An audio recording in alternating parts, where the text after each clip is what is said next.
The Battle of Krasos was a battle in the Arab-Byzantine Wars that took place in August 804, between the Byzantines under Emperor Nikephoros I and an Abbasid army under Ibrahim ibn Jibril. Nikephoros' accession in 802 resulted in a resumption of warfare between Byzantium and the Abbasid Caliphate. In late summer 804, the Abbasids had invaded Byzantine Asia Minor for one of their customary raids, and Nikephoros set out to meet them. He was surprised, however, at Krasos and heavily defeated, barely escaping with his own life. A truce and prisoner exchange were afterwards arranged. Despite his defeat, and a massive Abbasid invasion the next year, Nikephoros persevered until troubles in the eastern provinces of the Caliphate forced the Abbasids to conclude a peace. Background: the deposition of Empress Irene of Athens, in October 802,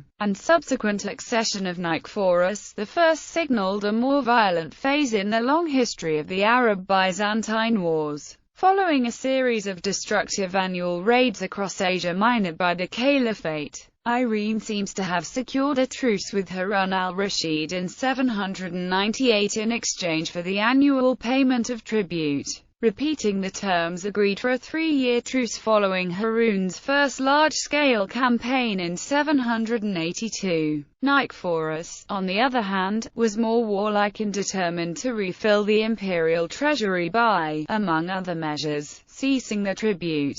Harun retaliated at once, launching a raid under his son al-Kashim. After disposing of Badarnus, Nikephoros assembled his army and marched out himself to meet a second, larger invasion under the Caliph himself. After Harun raided the frontier region, the two armies confronted each other for 2 months in Central Asia Minor, but it did not come to a battle. Nikephoros and Harun exchanged letters, until the emperor arranged for a withdrawal and a truce for the remainder of the year in exchange for a one-off payment of tribute.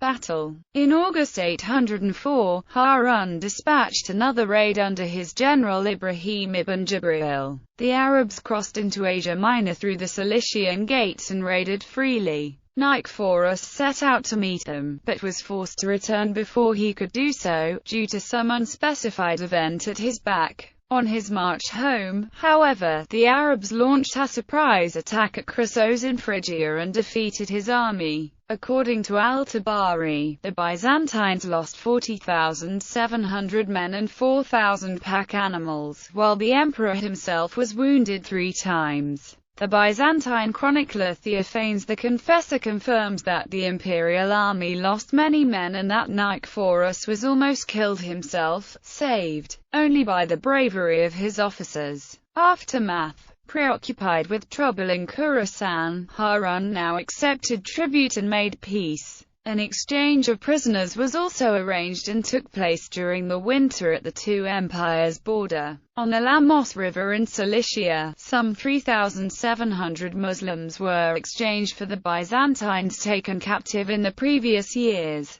During Harun's absence in Khorasan, however, Nikephoros used the opportunity to rebuild the destroyed walls of the towns of Safsaf, Thebizar, and Ancyra. The following summer he launched the first Byzantine raid for 2 decades, into the Arab frontier district in Cilicia. The Byzantine army raided and took prisoners as it went, even capturing the major Abbasid stronghold of Tarsus. At the same time, another Byzantine force raided the upper Mesopotamian Thuha and unsuccessfully besieged the fortress of Melitna, while a Byzantine-instigated rebellion against the local Arab garrison began in Cyprus. Harun retaliated with a massive invasion in 806, which forced Nikephoros to come to terms. But the Byzantine ruler soon violated them and prevailed over the Abbasid expeditions sent against him in 807. Following renewed trouble in Khorasan, a peace treaty was signed in 808 which left the Byzantine frontier zone intact and ended the payment of tribute to the Caliphate.